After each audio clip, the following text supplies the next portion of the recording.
All right. Welcome to our webinar today for guidelines for deploying PHP-based applications.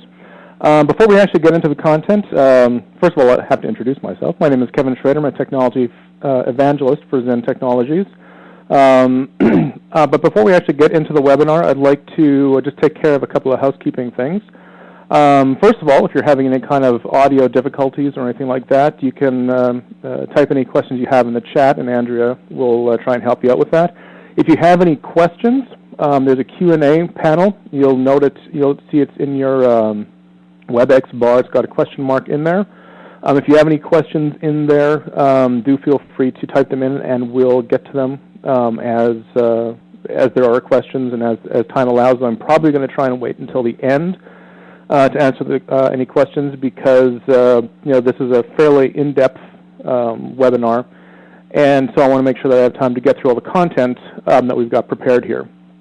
That said, there is a fair amount of content, and I also wanted to give you a little bit of a heads up. This is there's a lot of demos in here, and I have a 4-system demo environment set up here with 3 virtual machines as well as my local desktop. So I've tested this whole thing several times, but at the same time, I just wanted to let you know that it is a relatively complicated setup, and technical difficulties might occur. But that said, hopefully those don't. But with that, let's talk a little bit about me before we talk about the interesting things. Like I said, I'm a technology evangelist for Zen. I've worked as a programmer for PHP, Java, Perl is actually where I got started, and actually a ream of other individual languages. I've also worked as a system administrator for a couple of larger companies, as well as working on my own with smaller things. I've got an author, or I've got a book that I've written, IBMI Programmer's Guide to PHP. That's been out for about a year and a bit. I have another one coming out called You Want to Do What with PHP, which is basically, I wouldn't say non-standard, but unusual uses that you could use in PHP, or that you could do in PHP, along with getting into some technical details of how you can do various implementations, or providing details about things that aren't necessarily things that people get to know the details on. So, basically, a book that was a lot of fun to write. And of course, I race Ferraris on the weekend, but my Honda Accord has a dismal win record. Come to think of it, I don't think it's ever won. But anyways, enough about me. If you have a question, you can type it into the Q&A channel, or into the Q&A panel. If you like what you see here and you want to see more of it, you can go to our Facebook page. Just type a search for Zen Technologies, and you'll find us there. I actually manage the Facebook page for the most part. There's other people who post there as well. But when I'm not preparing for webinars, I will post a fair amount of technical information there. So if you're looking for stuff, and it's not just Zen related, it's just PHP related in general. Obviously, there'll be a Zen slant to it. But you can go there, you can get information pretty often, actually, hopefully several times a week. If you do Twitter, you can follow us at Zen. Zen is the Twitter account there, or you can follow me as well. My Twitter username is KP Schrade. I also have a blog, which I have a link to at the end. It's at eschrade.com, and we'll take a look at that stuff. We'll see that when we actually get to the end. So the first thing I want to cover here is the agenda about what we're going to be talking about.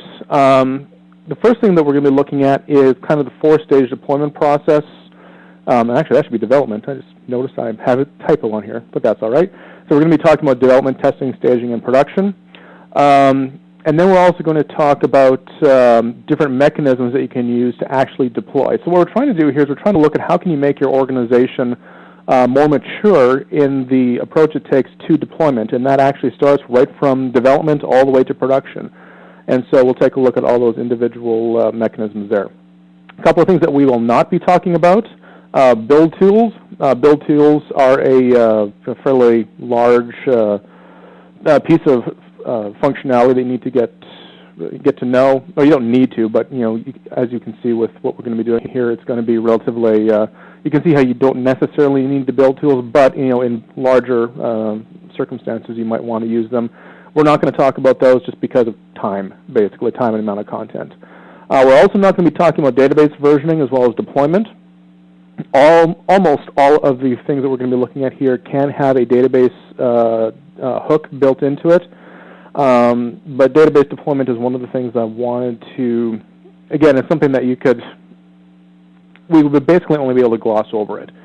And basically say you can do it. I personally like a lot of the database versioning and deployment to be done by DB admins as opposed to the standard sysadmins. But again, just because of lack of time and the amount of content we have, we're going to be not talking about database versioning. It's basically your alters and your creates and all that kind of other stuff. We're also not going to talk about continuous integration. Just again, the amount of time. Continuous integration can definitely be part of your overall deployment process, but that's another topic that could have another webinar. And in fact, there was another webinar. We did one a little while ago talking about Bamboo and its continuous integration, which you can actually see. It's recorded on the Zen.com website.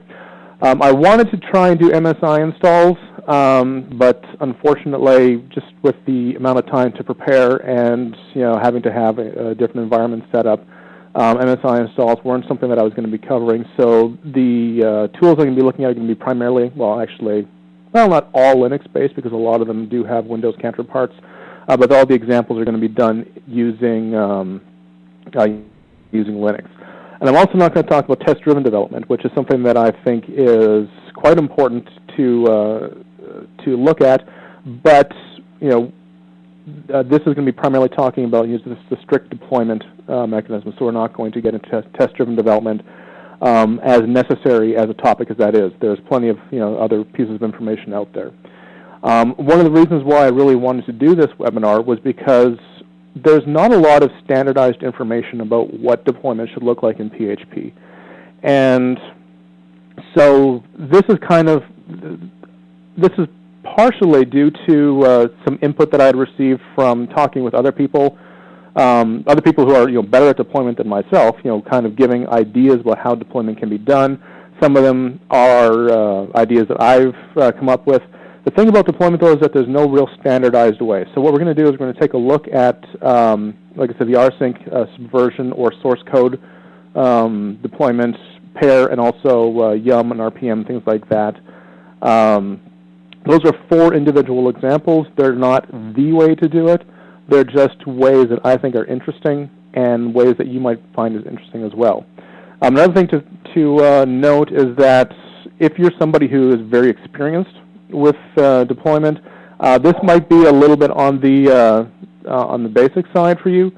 I hope not to disappoint, but deployment is something that there can be a very deep amount of information to wade through. So if you've already waded through a lot of that information, I apologize.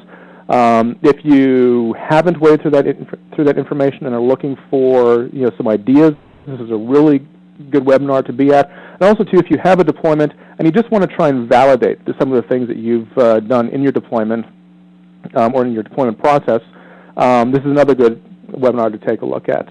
Like I said, there's a whole lot of different options out there, but hopefully this will give you some other additional insights or fuzzy feelings that what you're doing is right.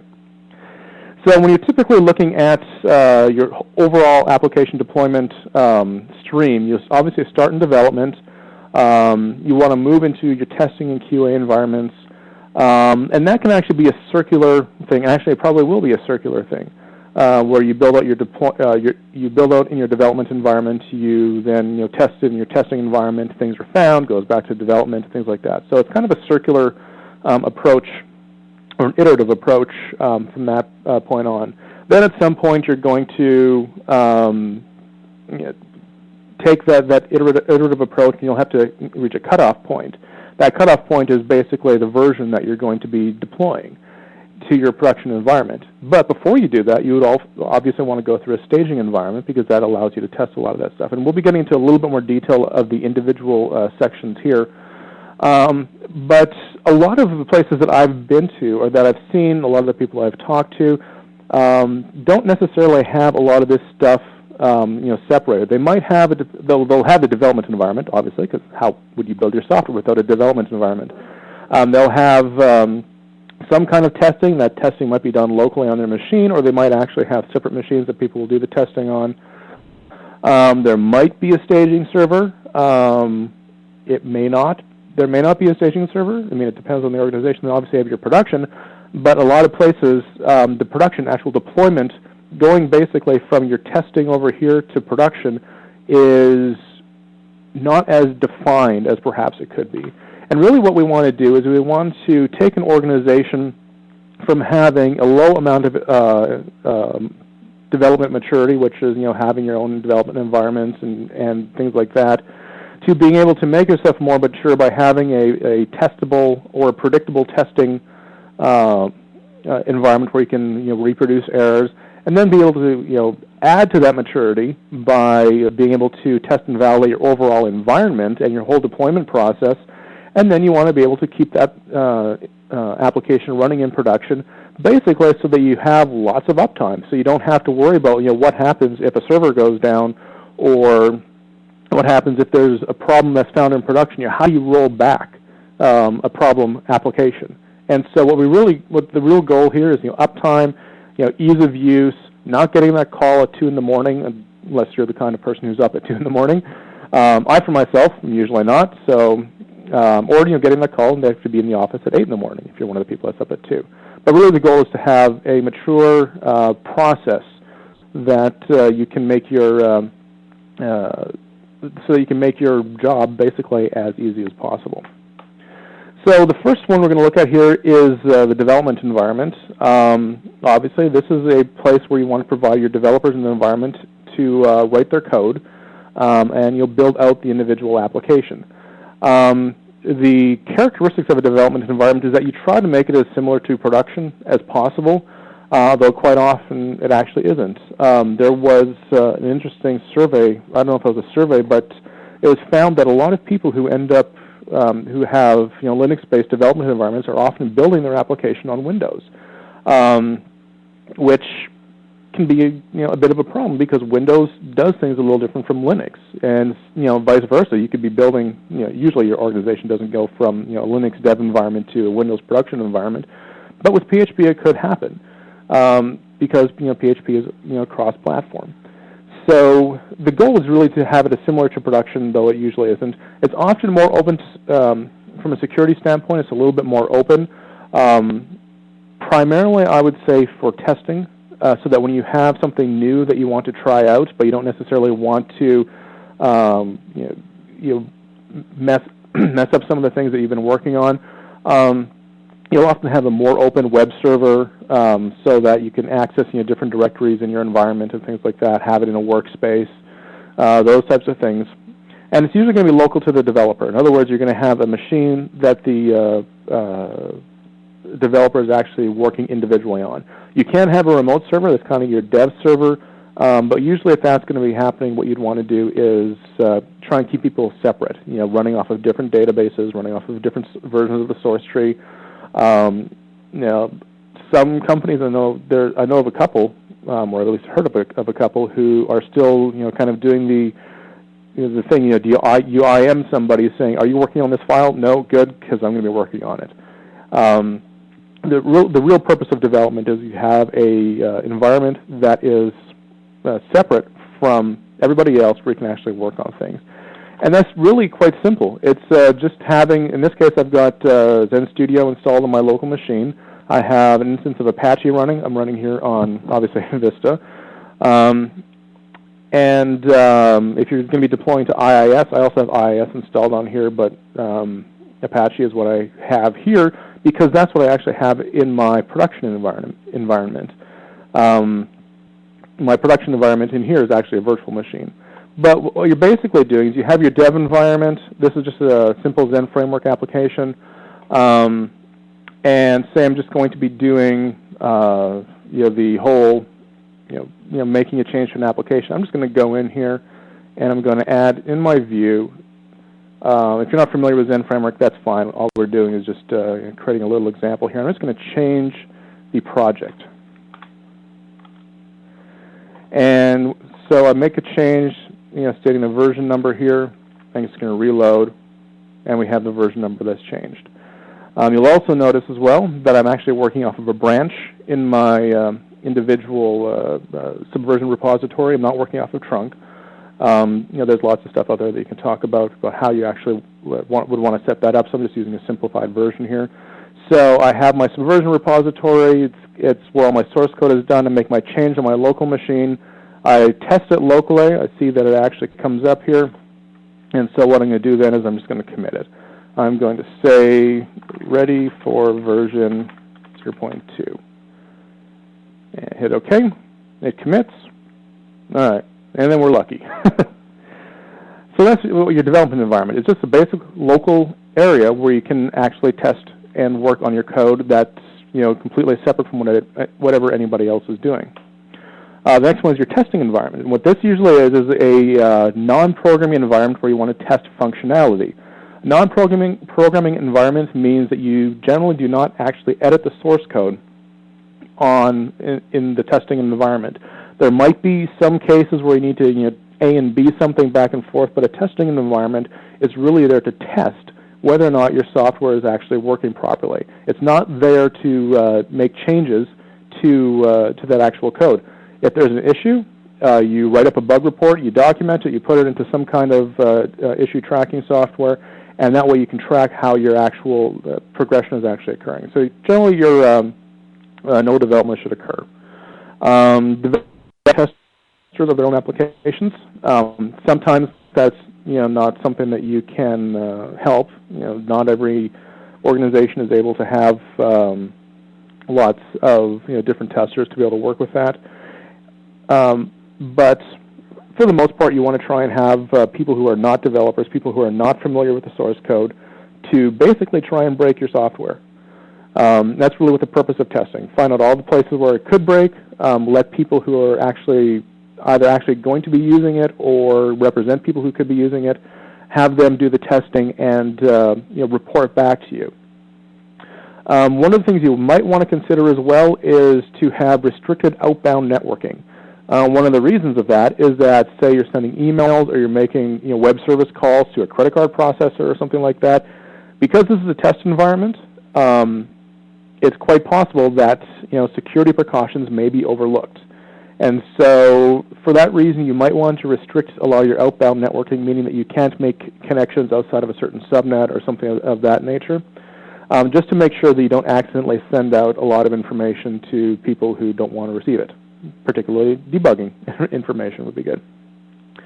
In the testing environment, it's also a good idea to have some kind of monitoring that's installed. In my testing environment, actually in all the environments, I actually have Zen Server installed. So I checked. And in here you can take a look at individual events that are occurring, and these are things that you can use to replicate issues that you're having, or you can use code tracing to actually follow the entire, which I don't have any, didn't send anything up. But you can use that to kind of follow the full request lifecycle of an individual event that occurs. So when we're actually in the testing environment, what I'm going to do is here, I'm going to go into one of my virtual machines. This is the testing virtual machine. And in this virtual machine, I have my var www directory, and I have another directory called application. That's the directory. It's kind of like the HTML directory.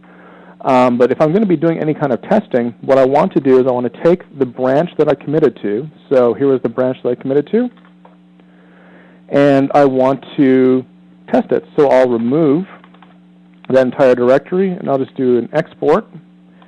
And I'll do my 1.0 branch, which if we go back to now, we saw that we had 0.0.1 there. If we refresh, we now see that we have 0.0.2. We look at that and we say, okay, we've got our software is working properly, and at that point, we're ready to kind of take it to the next level. So what we do then is we're going to move our source code from the branch, and we're going to switch to the trunk. Trunk is kind of your your blessed copy, I suppose. It's the copy of the application that's working. And what I'm going to do is, typically you do a merge, but a merge can actually be a little bit difficult to handle here. So what I'm just going to do is I'm going to replace my trunk with my branch. I can also specify an individual revision, which should probably be done as well. But I'll do this. I'll replace my local content. And now in my trunk here, I have my change that I made. So what I'm going to do is I'm going to commit it. Commit to trunk for version 0.0.2. Hit OK. So that's my trunk. The next thing I'm going to then do is I'm going to tag my trunk as 0.0.2. If I go to my Subversion repository, I can reload it, and now I see that I have a tag here, 0.0.2, and this is what the application looks like in trunk after I did that tagging. So what I basically said, this is a snapshot in time of the application that is the one that we've tested, and it's ready to go. And so that's kind of your testing environment. And that's now we've gone after we've finished that iterative development testing approach, and we're kind of moving now to the next phase, and that's to prepare the application for the system administrators and handing it off. And that's really the part that we're actually interested in here. This is kind of like the storyline of Lord of the Rings, where you have multiple storylines converging and kind of splitting apart and things like that. So what we're going to do here is we're going to actually finish off the individual types. So we're going to be talking about staging and production, and then we're going to actually go into the mechanism of doing it. But basically, this screen right here is where the mechanisms that we're going to be looking at later on are going to be looked at. So the first one is your staging environment. The purpose of that is that you want to test your deployment process. You don't want to test your code. You want to test to make sure that well, I shouldn't say you don't want to test your code. There's a limited amount of testing of the code, but once you get your application to your staging environment, you're generally not testing the application. You're testing to make sure that when you actually run your deployment, their application is not going to break, and that your environment is not going to break, and that everything that you're supposed to be checking in your staging environment is actually happening. The characteristics of a staging environment is that developers generally do not have access unless they're the system administrator, which in some cases will be the case. But staging should be kind of the start of where the developers are left off. And that's kind of where the whole building your deployment package, your developers will kind of define what your deployment package will look like after talking with the system admins and actually agreeing on a mechanism. And so at this point is where it's moved from the developers to the system administrators who are going to be working on actually managing the application in production. Generally, it's going to be very restricted in terms of its outbound networking, just like in testing, because if something is set up wrong, you could end up sending thousands of emails to thousands of people who don't want to receive those thousands of emails. So it's generally a good idea to have that outbound networking restricted, so that you can monitor, is there something in your application that's not behaving properly in the production environment. The settings in staging, even though it's a different setup, should be different, or should be the same as your production environment. And so then when we say mirrors production as best as possible, that's what we mean as well. Now, once you've done your staging, the next process is kind of going through change control. Now, if you're doing something like continuous deployment, which is something I'll talk about later on, this is a little bit different. This is in your standard software shop or your standard IT shop. You should have some kind of a process to make sure that people aren't just going out there and throwing code into your production environment, that somebody is basically signed off, somebody knows what the process is and has ensured that the process has actually been followed. So this is basically to protect against any kind of unnecessary changes that have been introduced without thinking about it. Basically, your developers getting into your production environment. The purpose of it is to simply document the release process. What's the software version number that you're going to deploy? What's the revision number? Are there plans for rollback? Have you tested your rollback. This is why this is after staging, because in your staging environment, you also want to be testing back your rollback.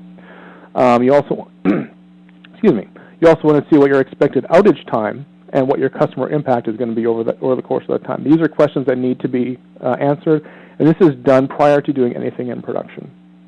So having something where you send off, even just sending off an email where you can get a response back saying, have you tested this, this, this, and this, forcing you to actually make sure that those things have been tested for. Once you've gone through the change control process and the change has been signed off on, like I said, it doesn't have to be a very in-depth process as long as there is something there to make sure that all this stuff has been tested against. The next step is actually your production environment. And I have in here pre-production because this is kind of a nice little thing to do if you can do it. What this is you actually deploy your code in production, but you do it separately from your actual production deploy. So you could do this by having multiple directories that you would install against, and you basically install into pre-production, which is actually working with live data, but then you just kind of test it a little bit to make sure that it's actually working. If your staging environment is good, and your staging environment really does mirror production, then this is probably going to be a step that you can step over, and in many cases it may not necessarily be worth the time. But it's basically just to test the application with production settings without customer interaction.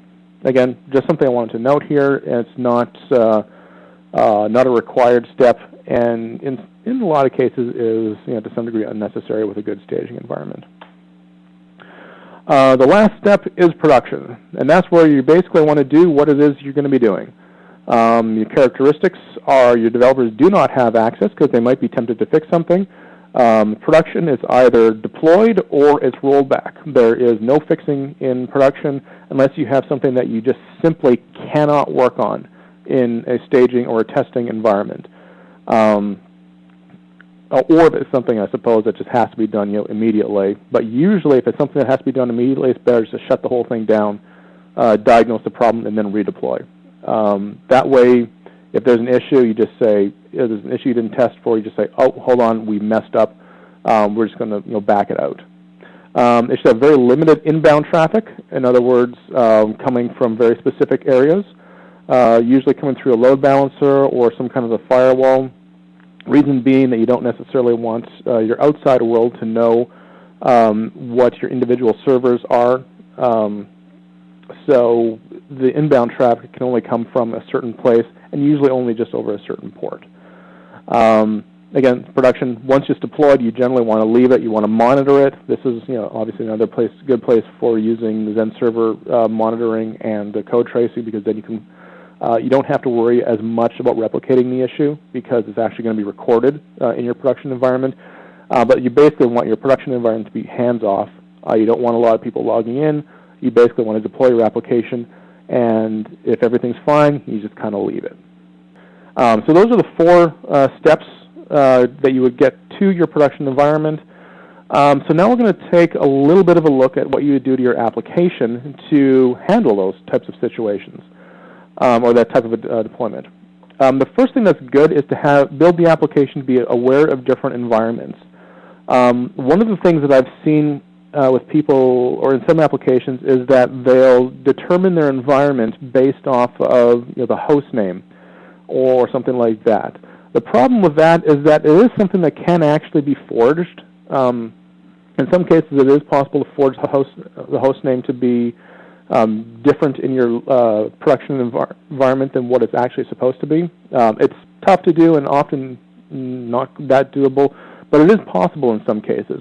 And so what you could actually end up doing is, with a sufficiently skilled attacker, they could actually force the application into a development state so they can actually get more information out of it.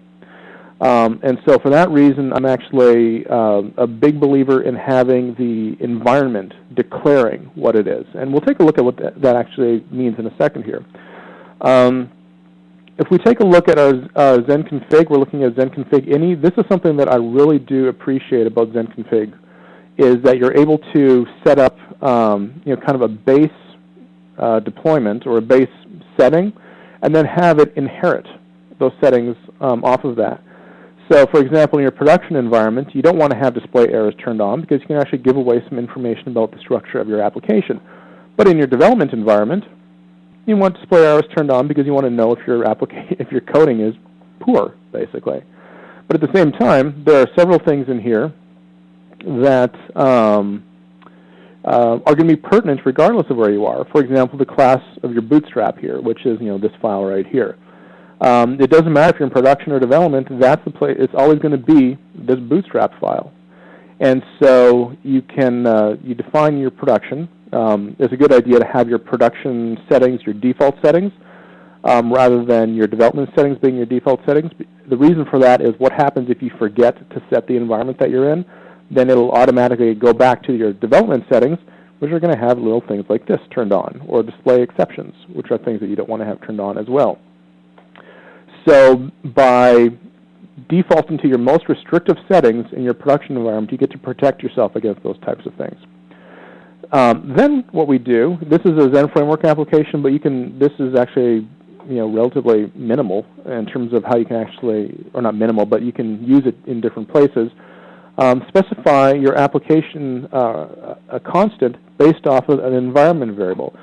Then what you do is you can go to your testing environment, conf http.conf, and you just have your testing environment declaring what it actually is. So in this case, Apache is telling us that this is a testing server. It doesn't matter what your code says, this is a testing server. If we go to this one, which is actually my staging server, you'll see that I set my application environment to staging.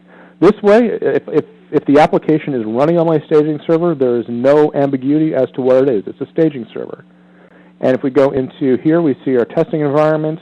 We take a look at our staging environment, and we can see that right now we're actually in staging. And if we go to our production, we see that our production environment is stated here as well. And this is just me echoing the constant that we had defined in there.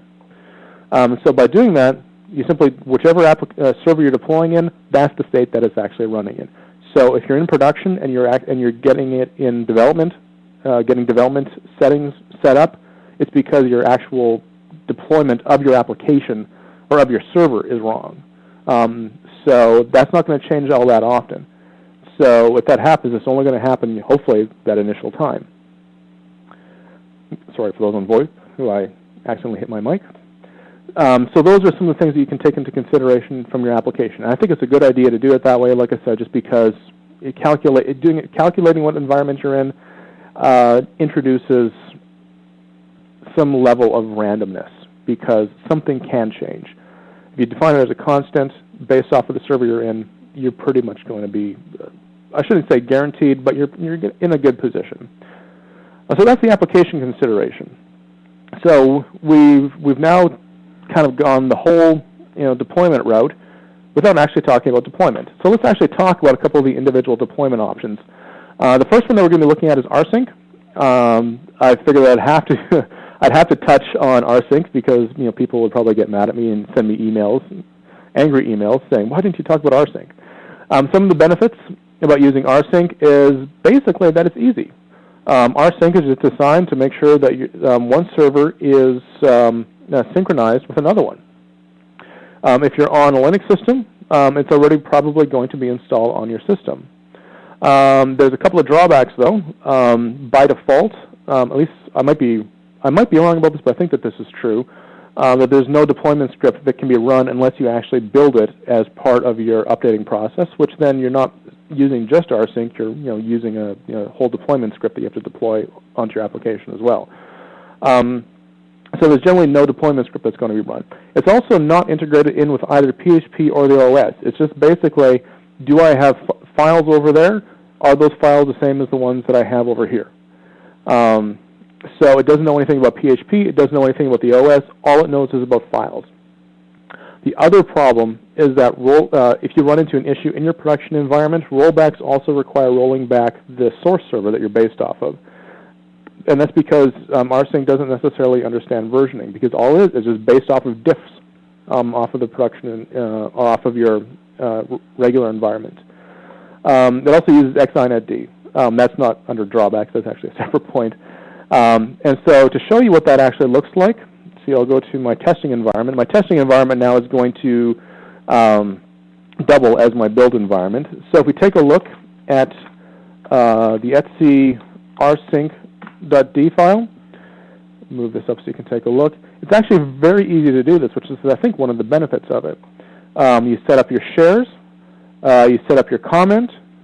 I basically just said that it's going to be our org. The path that it makes available, var ww application, and a couple of other little settings there. And all this does is it makes it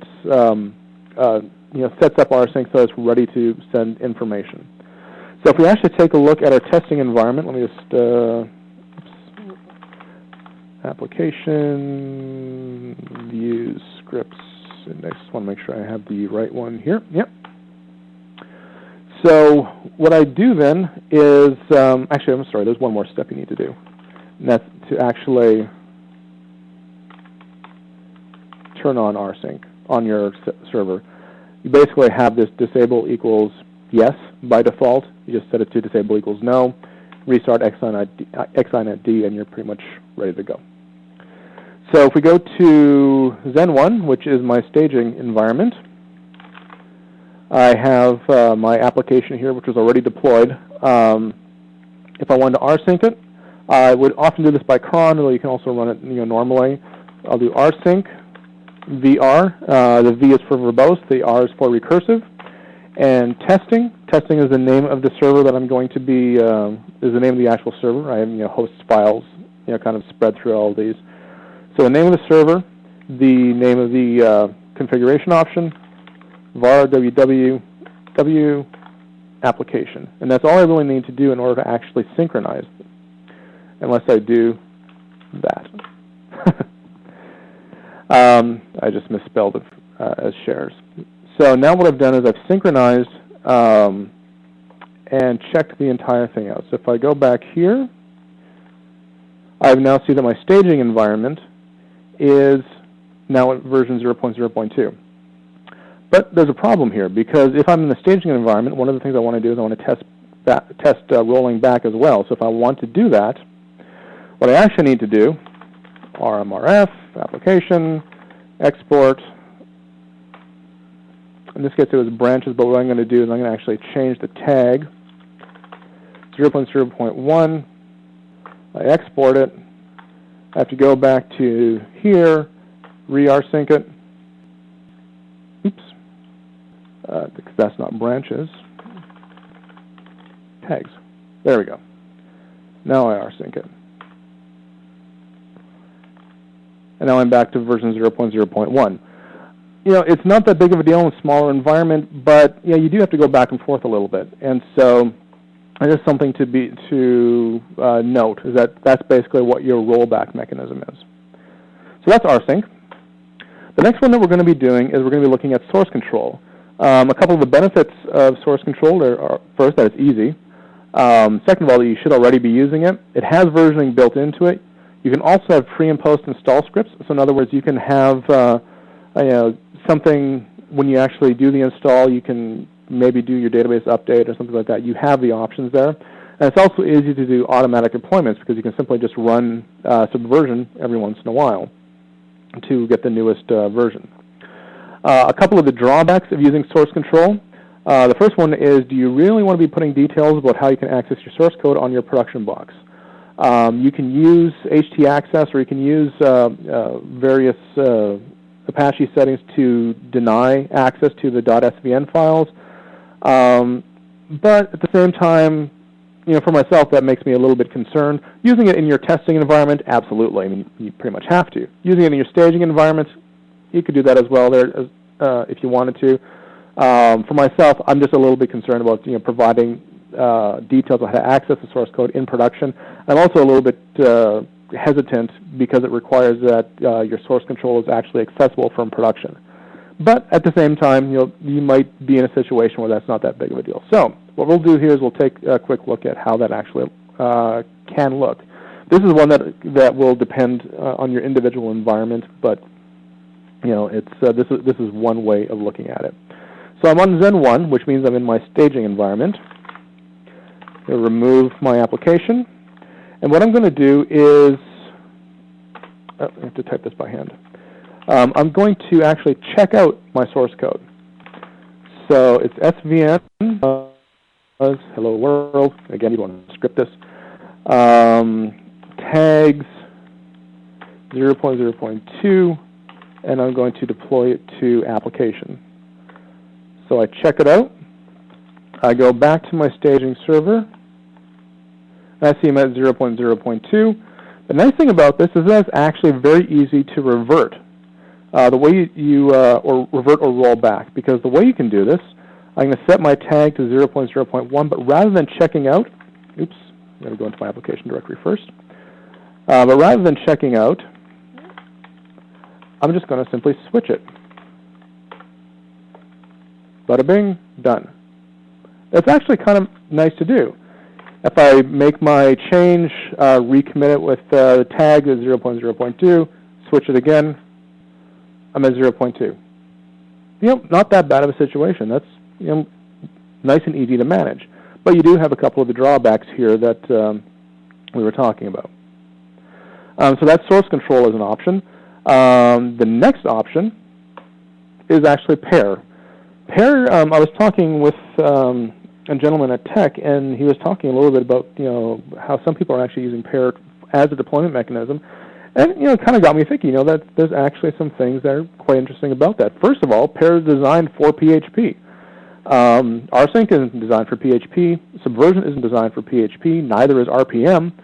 Pair is actually designed as part of PHP, and because of that, your developers actually have a fair amount of knowledge that they can build on to actually help with the deployment process. So some of the benefits, besides being designed for PHP, is very scriptable. So it's very natural for doing things like if you have to clear a cache when you actually do your deployment. It's very easy to do because you simply write your PHP script and make it as part of your deployment. It also has a better understanding of PHP. What that means is that as part of its deployment process, we can actually test some things in there that we can't test in some of the other ones. And it's also cross-platform compatible. So if you're actually deploying an application or providing an application that can be deployed to multiple different environments, Pair is actually a really good option for that because it's based off of PHP, whereas all the other ones need to have a, you can do Subversion and you can do rsync. But Yum, for example, is Red Hat or CentOS specific. A couple of the drawbacks of the pair mechanism is that it requires admins to be familiar with PHP code. So if there's a problem in the staging environment, they basically, unless they have some basic understanding of PHP, they're going to have to go back to the developers to have them go back and fix it. They're not able to go in and make those changes themselves because admins are not programmers are not admins, with a couple of exceptions, but generally that's the case. The other thing is that it's limited to PHP deployments, which actually kind of flies in the face of one of the benefits here. The reason for that is that there could be individual dependencies that are separate from PHP that you want to have as a dependency. So, say for example, you want MySQL, like the actual server available on that machine. That's going to be something that will be a little bit more difficult to define as a dependency when using pair. Another of the drawbacks, and this was kind of one of the things that kind of, I wouldn't say bugged me, but that made it a little bit more difficult to work with, is that the available tooling is a little bit restrictive. You can get around that by building your own, and it's actually really simple to do that. It was just kind of, I guess I was hoping for it to be a little bit, I was hoping that I could read my mind a little bit better, I guess, is where I'm coming from. So that said, there's a couple of things. There's actually several things that we need to set up in order to do a pair package. And like I said, I'm going to be going through some things here pretty quickly, but I do intend to have all these things up on my blog at some point over the next couple of months, hopefully the next couple of days, that will detail a lot of this stuff. So the first thing that we need to do is we need to actually set up a pair repository. So what I'm going to do is I'm going to go into my onto my testing/build environment, and I've got a pair directory. I've got a pair directory in there, and what I'm going to use to actually manage my pair channel is an application called Purim. which is actually really nice for doing just simple pair deployments. There are a couple of other ones out there, but they seem to require a little bit more work. This one, you've got a build environment. It's very easy to script this, and it's actually it's nice and simple, which is something that I personally like. So the way we set it up is I've already got Pyram installed from pair. There's you can do pair install. Well, you just do a Google search for Pyram, and you'll find out the mechanism to actually install Pyram. But what we do is we'll just run this here once, and so we select build. So we're going to be building our pair environment, and we're going to be hitting the period for the current working directory. But before we do that, take a look at this XML configuration. This is all we need to actually configure our pair to set up. So we specify the name, testing/pair. Testing is again the host name that the pair channel is on. We give it a summary. We give it an alias, so that's just a little bit easier to work with. And then we specify the URL where it's actually located. And this is just simple stuff that's available there. So Pyram build current directory. Then we'll see building channel, building maintainers, building all that kind of other stuff. And if we go now to here, we see that we have our org pair channel, which is actually kind of nice. So we've got that there. We can take a look at it. So now what we need to do is we need to actually test the deployment process, or actually build the deployment process so that we can actually work on it. So what I'm going to do is I'm going to go into my applications, or my application directory. In here, I have a package.xml. Again, I'll show you I'll make this available on my blog a little bit later on. But we see the release. We see the release number. I'm actually going to, before I do this, we get export, and we're going to tag it as 001. Go back to testing, make sure I have 01. Yep. All right, so now I go into my application. My package is the same as it was before. I have just some regular data here, just to this is data that will all be overwritten. I just basically have contents dir file. Then what I have is the actual build process itself, which is this build pair file, and I basically just state which of the directories I want to deploy, because I don't want to deploy my tests and I don't want to deploy my docs. I do a simple XML on package.xml. I unset the files, iterate over the individual directories, and basically all I do is, if it's a directory, I recurse into it. Otherwise, I add it as a regular file. I select the base installer as /application, and we'll see why in a bit. Specify the file name, and we specify the role as being www, which is also important to note. So we'll go back to my testing server, and we'll run PHP build pair. It reads the directory. We'll look at our package.xml, and we see that we've now added all of our files in there. All right. The next thing we've done now, we've built our package.xml. We'll run the pair command package, and what that will do is it'll read the package.xml file and prepare it as hello world 0.0.1.tgz. You'll see here that it actually tests a couple of things before going on there. We're just going to ignore those for the time being. So we have our tar gzip file there, and the next thing we need to do is send it to the actual channel, because it's not installed there yet. For that, we're actually going to use Pyram again. We have the ability to call add in there, and then what this will do is it will actually add that in there. So we'll call Pyram add into our pair repository, and we're going to install hello world 001.tgz. And you see, we see parsing package, building release. We go back to here, and we reload it, and we see that we now have hello world included in there.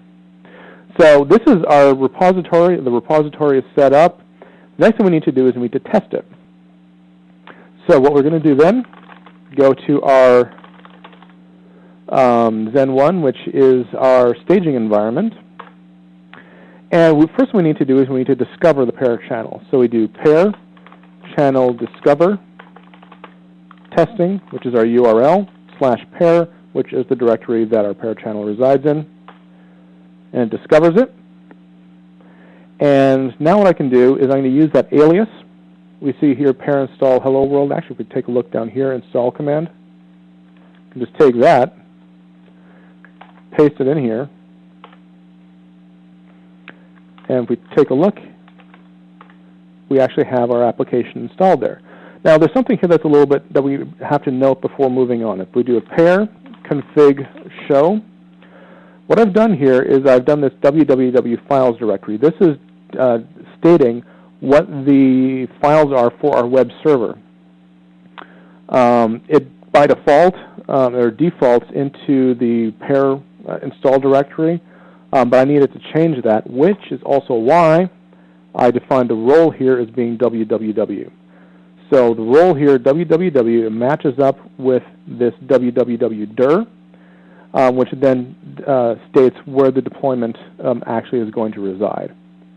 And then we take a look at our testing environment, and we see that we're in 001. So this is the first version. Now what we need to do, and this is kind of the nice thing, in terms of going back and forth, what we can do now is we're going to go to our application, or we're going to remove our application directory, and we're going to do our export. This time we're going to export 002. I'm now going to go into my application directory, run my build pair again, create my package, Purim add var www pair, hello world. Oops, this is caught myself out here. I need to change my release because this is now 002. This is something that can be scriptable too. I just didn't script it. So we change the version, and then we run our package on there. And now you see hello world 002. So we'll take Purim, add var pair, hello world 002, and you'll see that I have 001 and 002 installed in there. So then what I can do is I'll go to my staging environment,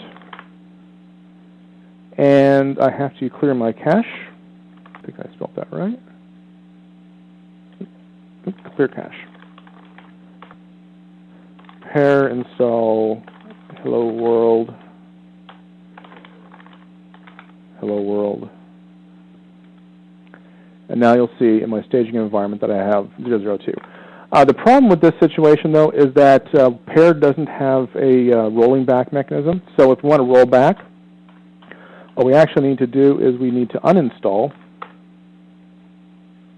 and then we need to reinstall, but specifying the version to version 001.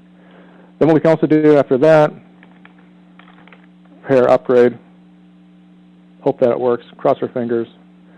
Upgrading now sends it to 002. So you see the rollback, and you see how you can upgrade after that rollback has been fixed. That's pair. So the last one that we're going to be doing here is our operating system based, and we're kind of running out of time. I might accidentally go a little bit over. I hope that that's okay with you, but this is actually a cool one. This is, I think, my favorite out of all of them, and I do see there's a question. We'll be getting to that in a bit. The nice thing about, or the benefits of using your OS-based is that it's easily added as part of your server deployment. It's also very cloud-friendly because when you deploy an application to your cloud, the cloud that you're using the same mechanism to update your application as you're using to update your operating system. Your describe operating system requirements as well. In other words, you can state that your application requires MySQL, and it'll install MySQL as part of it. Some of the drawbacks are that it depends on the environment, and that if you have any scripting needs to be deployed with the application and also executed in the post. So it can't be kind of integrated in with the whole deployment. It's got to be done kind of as a separate thing. So what we'll do here is we'll take a quick look at what that actually looks like. Basically, the reason I like it is because it can all be scripted in one file. Actually, I'll do a vi. And that's in an RPM spec file. I'm using Yum here. That's why we're using CentOS here, so we're using Yum. So there's a couple of things. I'm not going to go through all of this stuff here. Just actually be going into more details on my blog that's showing all this stuff here. So we have the name of the application. We have a summary, what group it's in, the version that it's in, the source, the architecture. It's no arch because it's PHP. And here's the part that I like, where I can define what my individual options or what my individual requirements are for the application. So I can say requires Zen server, requires Zen server framework, so it requires Zen framework 1.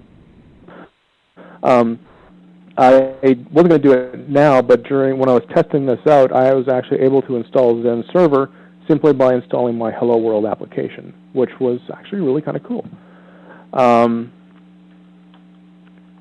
But this is all kind of meta information. The interesting stuff is down. First of all, we have the install part here. The first thing I do is I remove whatever's in the current application directory. Then I export from the repository, from the tag based off of the version number, into that directory. Then what RPM likes to do is it no, we're not going to be learning Framework 1.10. What RPM likes to do is it likes to compile stuff. Makes sense. But because of that, PHP doesn't really need to be compiled, so all we're really going to be doing is just installing the application. But then what I wanted to do is I also wanted to submit it to a Yum repository, so that it would automatically be able to, I basically just run this build script and it would automatically build it and make it available. So that's where this clean part here.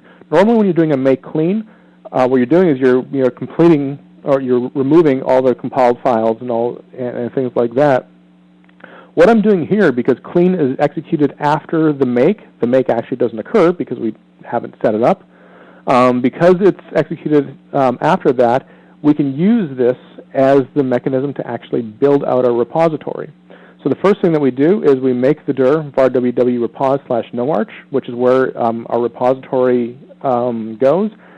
After the RPM has been built, the RPM is built based off of the name, version, and release number. And then we take that. It's built in user source Red Hat RPMs. You can change some of that stuff, but this is kind of the default. And we're going to take that RPM and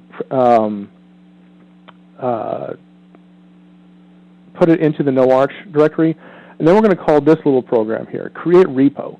What that does is it basically Yumifies it. It takes that directory and turns it into a Yum repository. So that's done as soon as we're done with everything.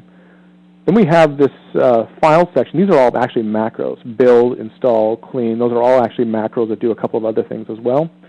So we call files here. This files macro, what it basically says, I want you to put everything that's in var ww application. So these are all build, install, clean, and files are all happening locally on your build machine. But then what you can also do is you can put in a post hook. So after it's been installed, you can have it do whatever it is that you need it to do. In this case, we're just going to give Apache a courtesy restart. And that's pretty much all that there is to, well, there's a lot of other stuff that you can do in here, but from a PHP standpoint, this is pretty much all there is. So the way we do this is we use an application called RPM build. We give it a flag, BB. What BB means is that it'll build it, and it'll only build the binaries. It's not going to build the source version, which we really don't need. So we say BB, and then we specify the spec file that we want to build it off of. We run that, and hopefully this ran. Looks like we might have had a. I hope that didn't. No, we'll take a look. Under noarch. Okay, it's good. And so what this basically did is it checked or exported everything into var www, ran a bunch of stuff, and then we made our directory, copied it in, created a repository, and it's pretty much there. So since we're kind of running out of time here, what I'm going to do is actually just run it for you in the staging environment to show you how we can test that. So the first thing that we do, we create a yum repository file. We're going to call it org. And we're going to name it r.org, and we specify the base URL is testing/repos. And we'll go into here, and I'll do my, let's see, where's my pair install? We'll remove this. We'll do an uninstall. Oops. All right, that's gone. So now what we're going to do is do a yum install hello world. Maybe a Thursday, but it's not that bad. Yum install hello world, and it checks it, and it's also checking everything else. Just OK, yes, installing, and now we see our restart, and we see that our application is there. We go back to our testing, and it should be the same because we just installed the same version of the application. But here's the nice thing that I like about Yum. Yum downgrade hello world. Okay, normally I like that. Yum, I got to clean the cache probably. Yum clean. Of course, this is the one that I tested the most and the one that breaks during my demo. But that's all right. I know it works. But this is why we have a staging environment. There we go. So we removed it. We're back now to version 1. We do our, we make our changes because we have to roll it back. Yum update. Is it yum update? Or, yeah. Do the whole thing again.